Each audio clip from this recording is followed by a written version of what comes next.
Hello everyone. Before we start, make sure to like and subscribe to the channel and leave a comment with where you're from and what time you're watching. That way, YouTube will keep showing you stories just like this one. Now, let's begin. I've been driving 18-wheelers for over 12 years, and I thought I'd seen every kind of weird that the American highway system could throw at me.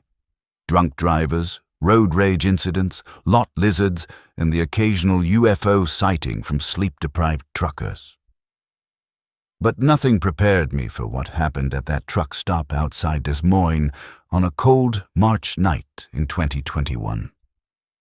I was running a load of furniture from North Carolina to Seattle, making decent time despite some weather delays in Missouri. It was just past midnight when I pulled into the Flying J off I-80.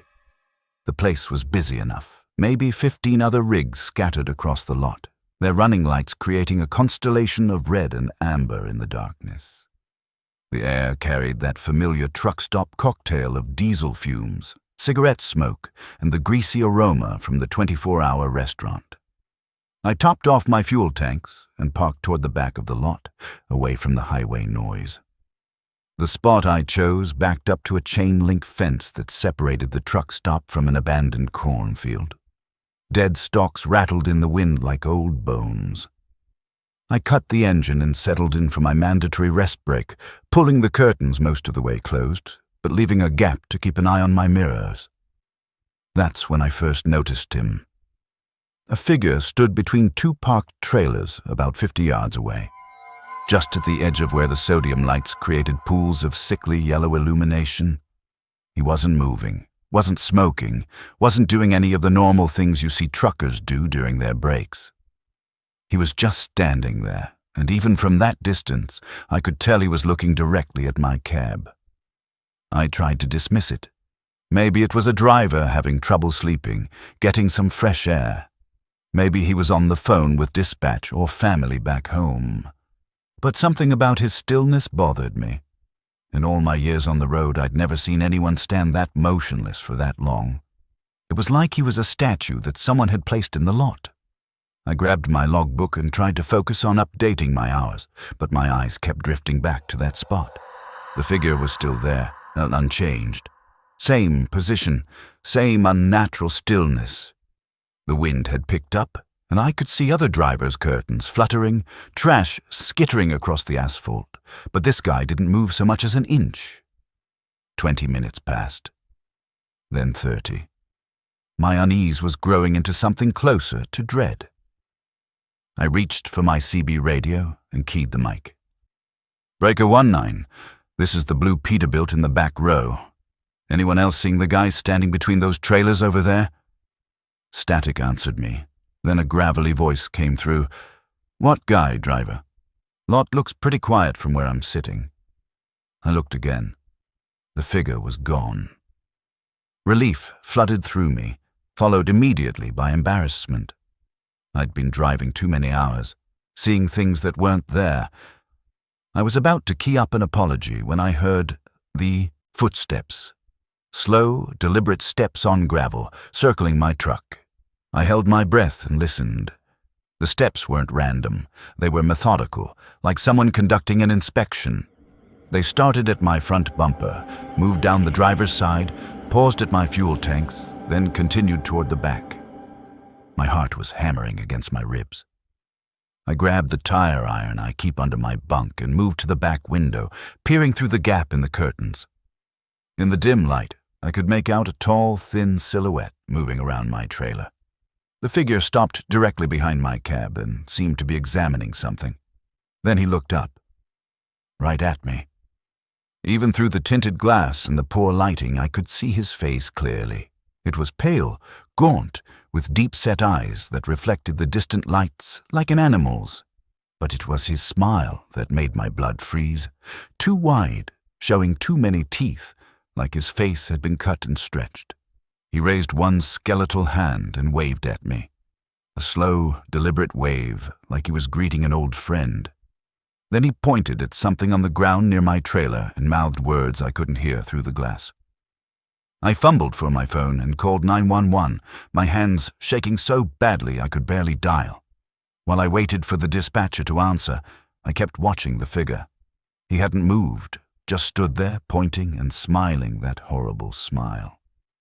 911, what's your emergency? I'm at the Flying J truck stop off I-80 near Des Moines. There's someone harassing me, acting threatening. I need police. Are you in immediate danger, sir? I looked back toward the window. The figure was gone again. He was just here. He was standing right behind my truck. The dispatcher took my information and promised to send a patrol car. I stayed on the line, scanning the lot through my mirrors and windows. 15 minutes later, I saw the red and blue lights of a sheriff's deputy pulling into the lot. The deputy was as professional but skeptical.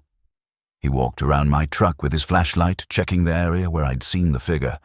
When he came back to my window, his expression had changed. Sir, did you drop something back there? There's a photograph on the ground behind your trailer. My stomach dropped. What kind of photograph? He held it up to my window. It was a picture of me, taken from inside the truck stop restaurant earlier that evening. I was sitting at the counter, drinking coffee, completely unaware that someone was photographing me. But that wasn't the worst part. Written across the bottom in red ink were the words, "Welcome home, David." David is my name. A name that's not displayed anywhere on my truck, not on my CB handle, not on any paperwork visible through my windows. The deputy took the photograph as evidence and filed a report, but there wasn't much else he could do. No crime had been committed, technically. Just some creep taking pictures and leaving them around. He suggested I move to a different truck stop for the night. I didn't need the suggestion. I was already starting my engine. As I pulled out of the lot, I caught a glimpse of movement in my passenger mirror. The figure was back, standing in the exact same spot between the trailers, watching me leave. This time, he wasn't alone. There were others with him, maybe 4 or 5 more people, all standing in that same unnatural stillness, all of them waving goodbye. I drove straight through to Seattle without stopping, surviving on energy drinks and pure adrenaline. I never went back to that Flying J, and I've never seen that photograph again. But sometimes, late at night when I'm parked at truck stops across the country, I catch glimpses of figures standing just at the edge of the light, perfectly still, watching, and I always check the ground around my truck before I leave. The CB radio is a trucker's lifeline. It's how we warn each other about speed traps, weather conditions, and road hazards. It's how we fight off the loneliness of those long, empty stretches of highway. Most of the chatter is routine. Weather reports, traffic updates, the occasional joke or story to pass the time. But sometimes, late at night when the airwaves get strange, you hear things that don't belong on any radio frequency. This happened 2 years ago when I was hauling a load of steel coils from Pittsburgh to Phoenix. I was making good time across Oklahoma on I-40, running through the night to beat a delivery deadline. The highway was nearly empty, just the occasional set of headlights in my mirrors or coming toward me in the opposite lane. It was the kind of peaceful, meditative driving that experienced truckers learn to love.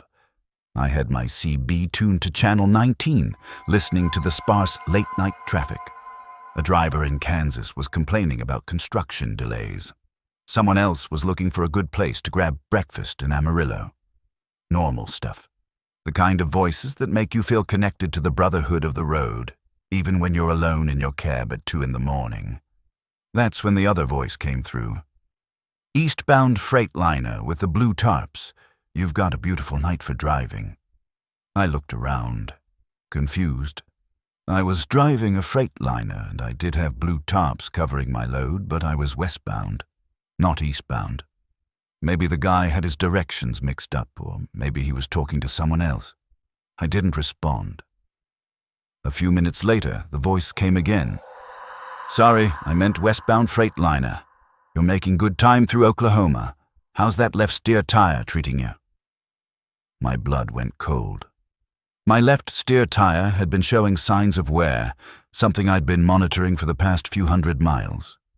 It wasn't visible from outside the truck unless you got down and looked closely. I'd been planning to have it checked at the next truck stop.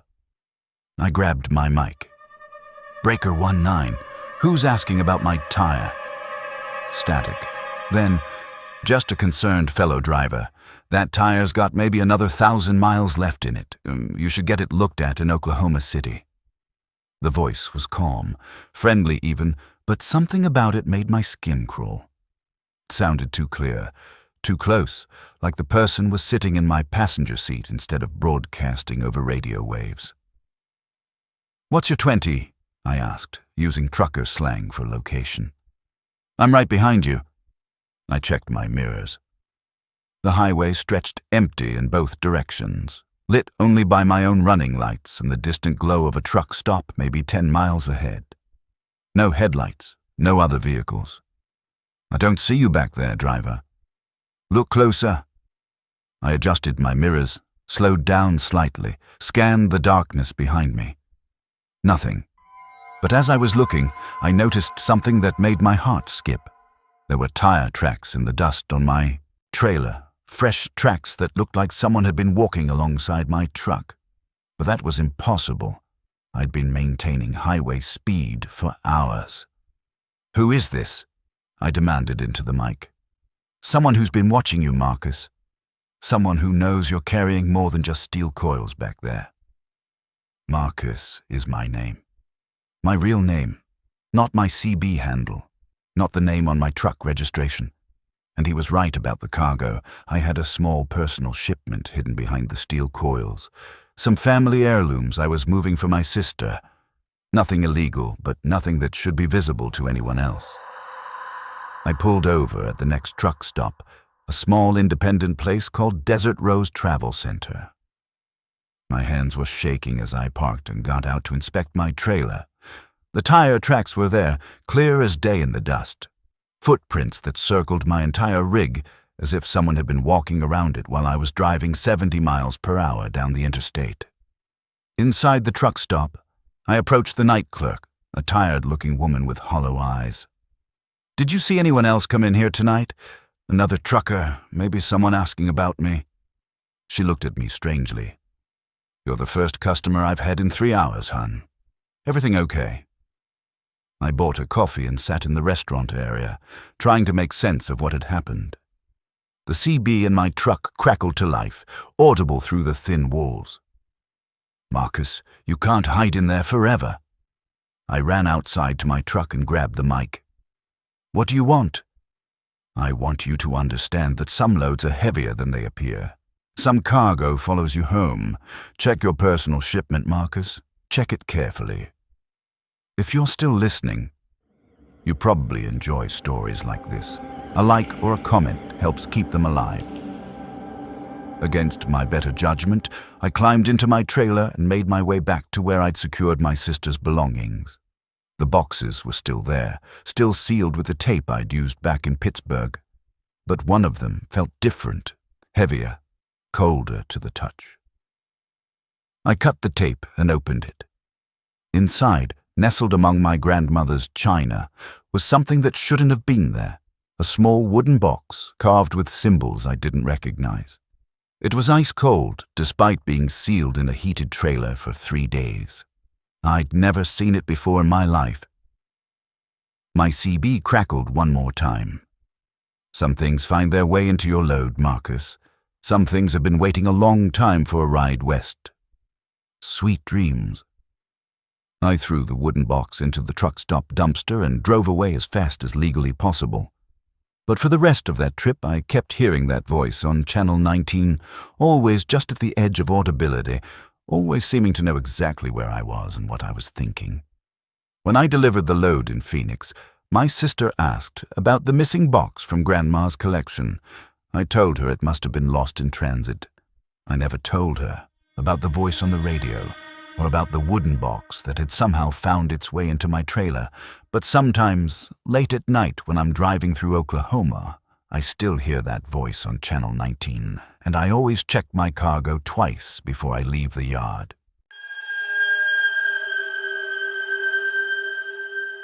Truck stop showers are a necessity of life on the road, but they're not always pleasant places.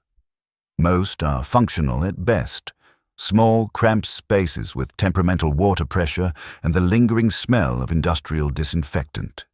But the shower block at Mountain View Travel Plaza in eastern Tennessee was different.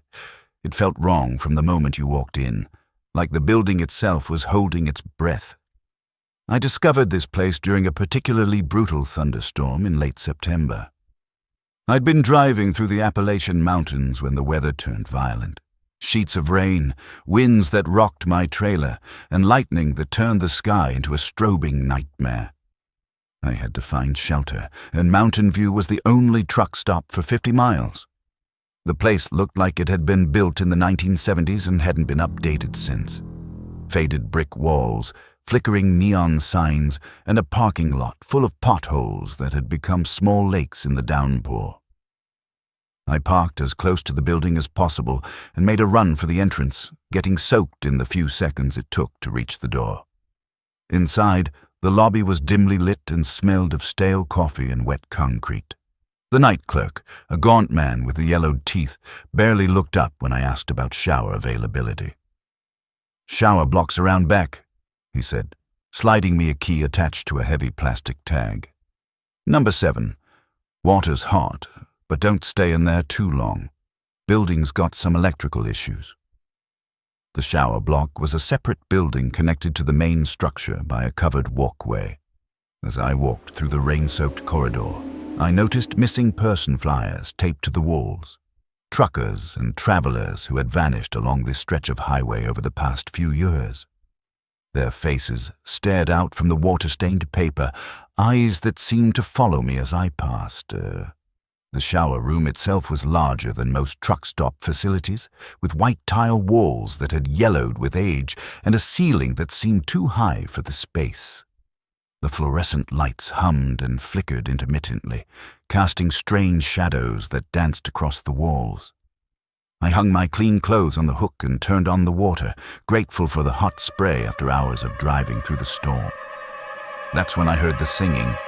It was faint at first, barely audible over the sound of running water. A man's voice, deep and melodic, singing something that sounded like an old hymn. The voice seemed to be coming from the wall behind me, as if someone was in the next shower stall. But I'd seen the entire shower block when I entered. All the other stalls were empty. I turned off the water and listened. The singing continued, clearer now. It was definitely coming from the next stall, but the words weren't in English. They sounded old, maybe Latin, with a rhythm that was both beautiful and deeply unsettling. "Hello," I called out.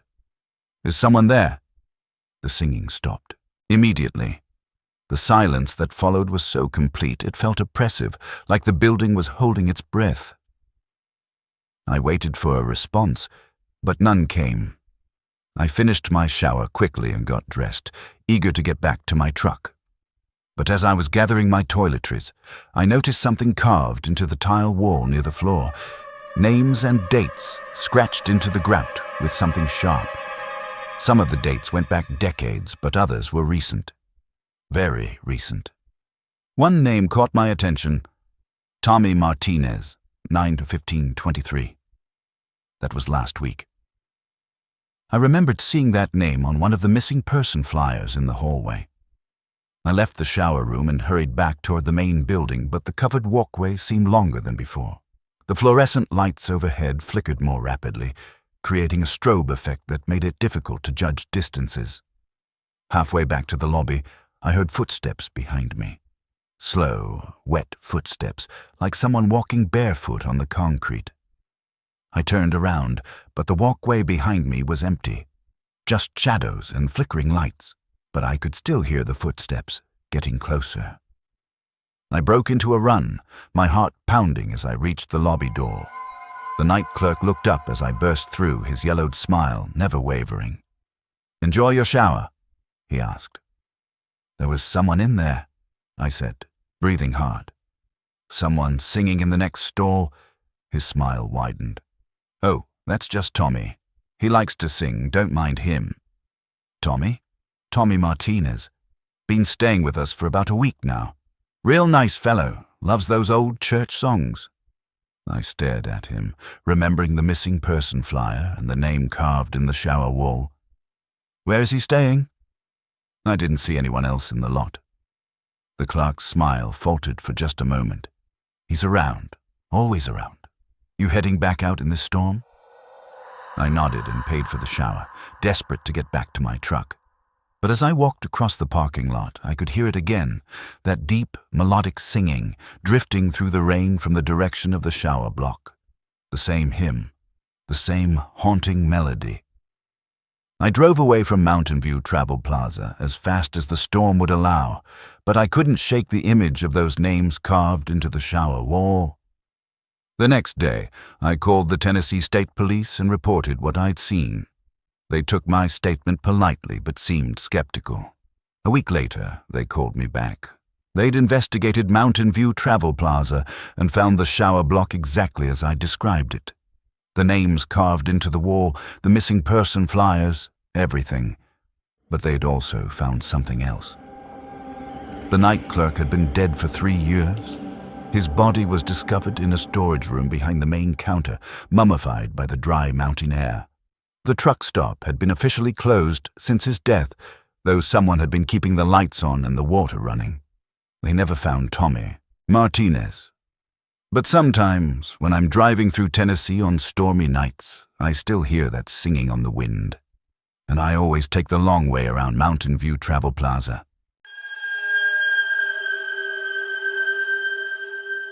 Some truck stops feel wrong from the moment you pull into the lot. Desert Wind Travel Center in central Nevada was one of those places. A collection of faded buildings squatting in the middle of nowhere, surrounded by miles of empty desert and sagebrush. I wouldn't have stopped there at all if my refrigeration unit hadn't started acting up.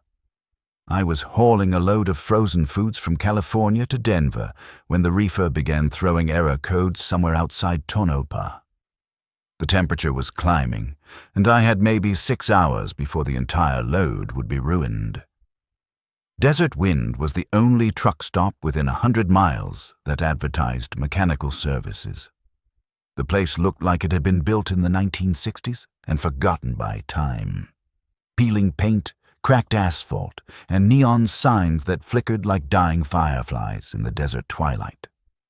There were only 3 other trucks in the lot, all parked far from the building as if their drivers wanted to maintain as much distance as possible.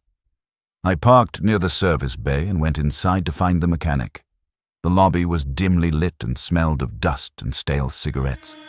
Behind the counter sat an elderly woman with silver hair and eyes that seemed too large for her weathered face. She looked up as I entered, and I swear she flinched as if she'd been hoping I would drive past. "Help you?" she asked, her voice barely above a whisper. "My reefer's acting up. Do you have a mechanic who can take a look?" She shook her head slowly. "Mechanic's not here. Won't be back until morning. You'll have to wait." "I can't wait. I've got frozen goods that'll spoil." The woman studied me for a long moment, her large eyes never blinking. "You can park overnight, but you need to follow the rules. Keep your curtains closed after sunset. Don't walk around the lot after midnight, and whatever you do, don't go near the old storage building behind the restaurant." "What's in the storage building?" "Nothing that concerns you. Just don't go there. The last driver who ignored that rule." She trailed off, shaking her head. I paid for parking and fuel, unnerved by her warnings, but not sure what else to do. As the sun set behind the distant mountains, I called my dispatcher to explain the delay.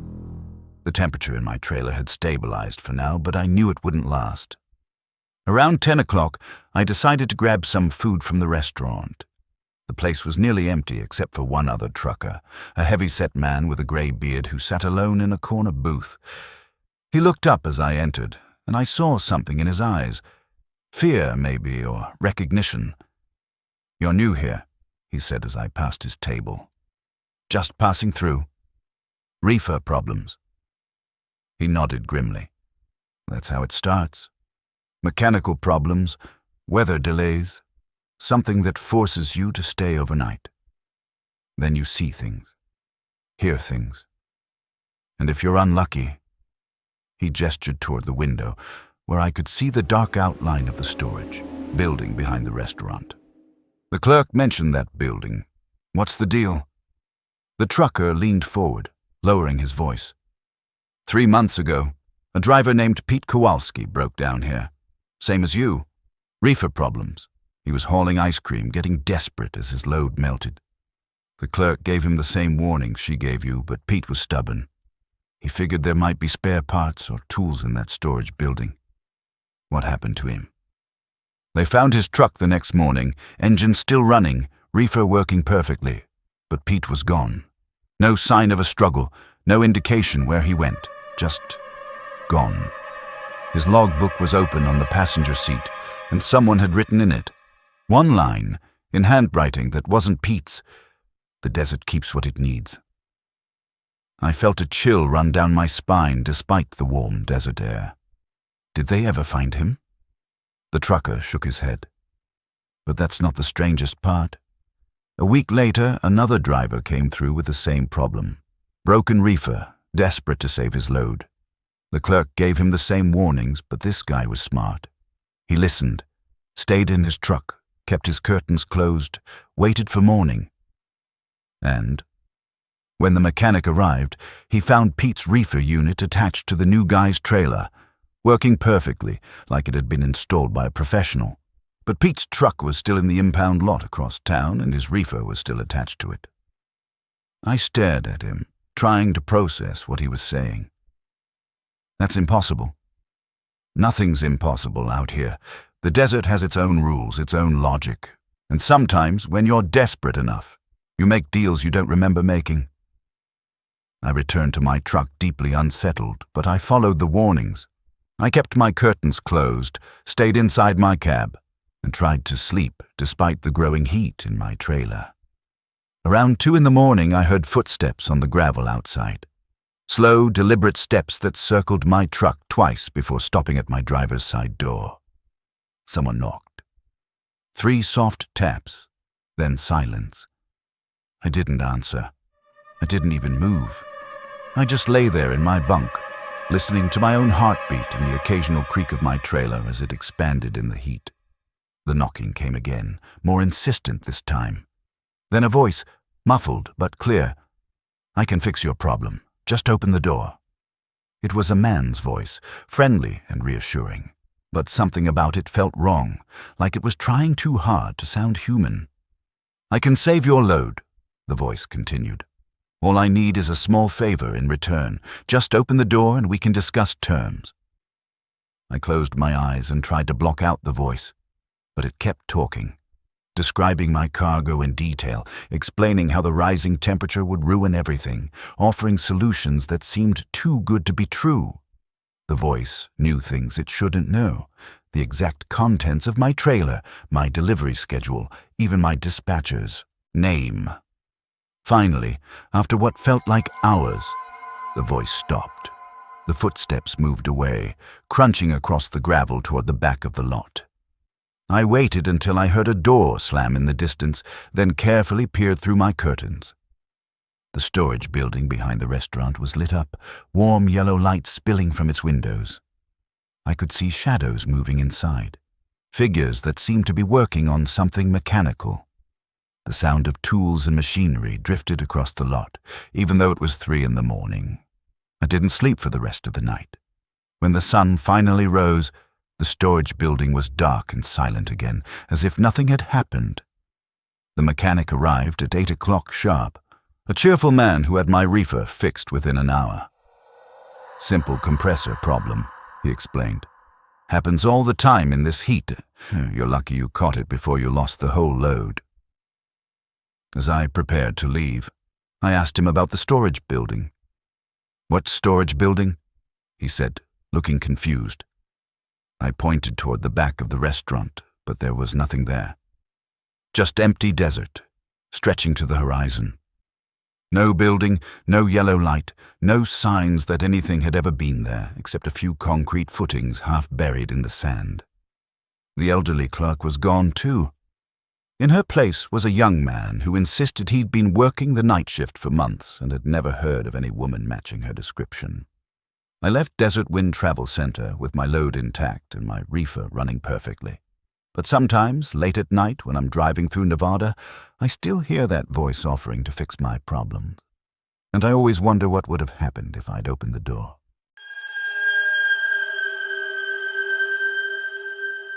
Breaking down on the road is every trucker's nightmare, but breaking down in the middle of nowhere with a valuable load is worse than a nightmare. It's a disaster waiting to happen. That's exactly what happened to me on a lonely stretch of I-25 in New Mexico, about 50 miles south of Albuquerque, on a moonless night in October. I was hauling electronics from El Paso to Denver, running ahead of schedule and feeling good about making my delivery early. The highway was nearly empty. Just the occasional pair of headlights in the distance and the vast darkness of the desert stretching in all directions. That's when my engine started making a sound no trucker ever wants to hear. A grinding, metallic screech that meant expensive trouble.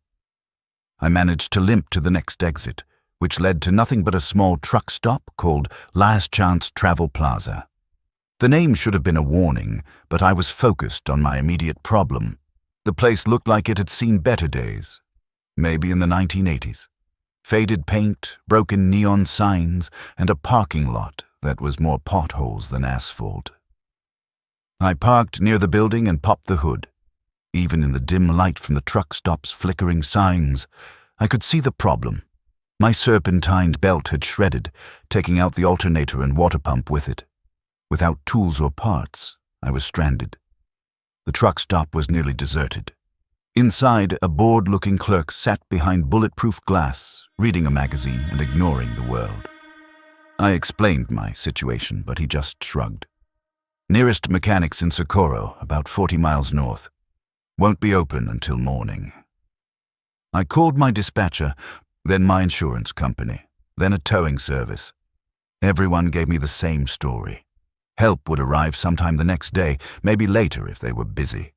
My valuable cargo would be sitting unprotected in the desert for at least 12 hours, maybe longer. That's when he appeared.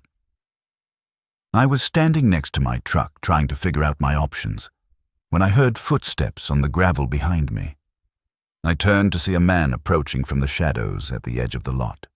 He was tall and thin, wearing coveralls that might have been blue once but had faded to an indeterminate gray. His face was hard to make out in the poor light, but his voice was friendly and reassuring. "Having some trouble?" he asked, stopping a few feet away. "Serpentine belt went out, took half the engine with it." He nodded knowingly. "That's a tough break. Expensive fix, too. You're looking at a couple $1,000, minimum, plus the cost of the tow and the time you'll lose." I studied him more carefully. Something about him felt off, though I couldn't put my finger on what. Maybe it was the way he stood too still, or the way his voice seemed to come from somewhere other than his mouth. "You a mechanic?" I asked. "I help people with problems, all kinds of problems."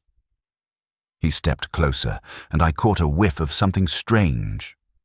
Not body odor or aftershave, but something metallic and cold, like the smell of a morgue. "I can have you back on the road in an hour. Your cargo delivered on time, your dispatcher happy, your insurance company none the wiser." "How?"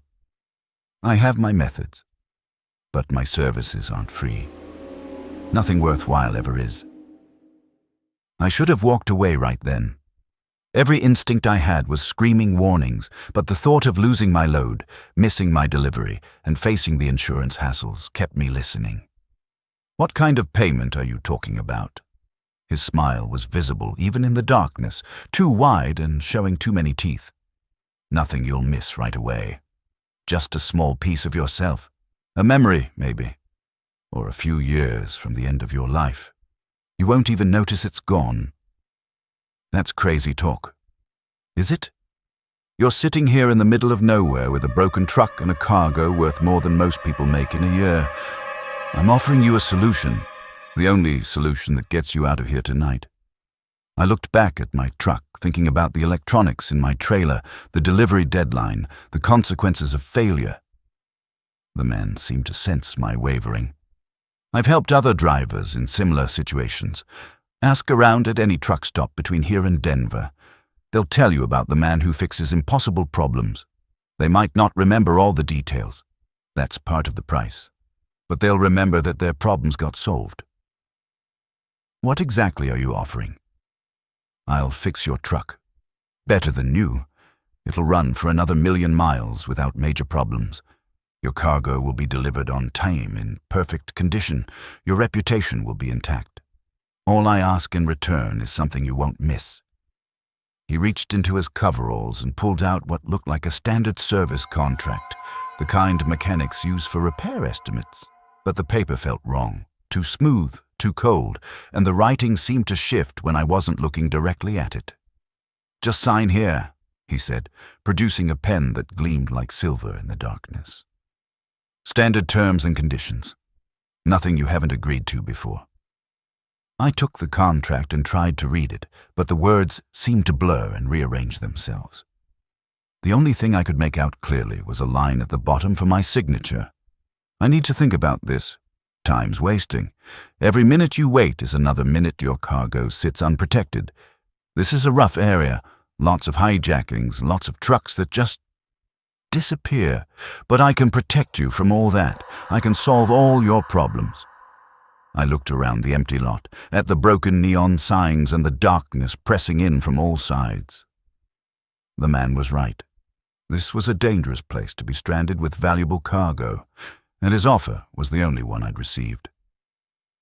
"If I sign this, you'll fix my truck?" "I'll do more than that. I'll make sure you never have mechanical problems again. You'll be the most reliable driver on the road. Dispatchers will fight to give you the best loads. You'll make more money than you ever dreamed of." It sounded too good to be true, but I was desperate. I took the pen and signed my name at the bottom of the contract. The moment the ink touched paper, I felt something leave me. Not physical, but something essential, like a piece of my soul had been carefully extracted. The man smiled and folded the contract, tucking it back into his coveralls. "Pleasure doing business with you. Your truck will be ready in an hour. I suggest you get some rest." He walked away into the darkness, and I never saw him again. True to his word, my truck was running perfectly when I checked it an hour later. The serpentine belt was new, the alternator hummed smoothly, and the water pump showed no signs of wear. I made my delivery to Denver ahead of schedule, and my dispatcher was so impressed he gave me a bonus load back to California. But something was wrong. I started forgetting things. Small things at first, like where I'd parked at a truck stop or what I'd had for lunch, then bigger things. I couldn't remember my first girlfriend's name, or the details of my wedding day, or the face of my childhood dog. The forgetting got worse as the months passed. Entire years of my life became hazy, like looking at old photographs through frosted glass. I went to doctors, had tests run, but they couldn't find anything wrong with me. My truck kept running perfectly, I kept getting the best loads, and my bank account kept growing. But I was losing myself one memory at a time. I tried to find that truck stop again, to track down the man who had helped me, but Last Chance Travel Plaza was gone. The exit was still there, but it led only to an abandoned gas station and empty desert. No one I talked to remembered a truck stop at that location. That was 3 years ago. I'm still driving, still making good money, still getting the best loads. But I can't remember my mother's voice, or my first day of school, or the taste of my grandmother's apple pie. I'm losing pieces of myself every day, and I don't know how to stop it. Sometimes, late at night when I'm driving through New Mexico, I see him in my mirrors. That tall, thin figure in faded coveralls, standing by the side of the road with his too wide smile.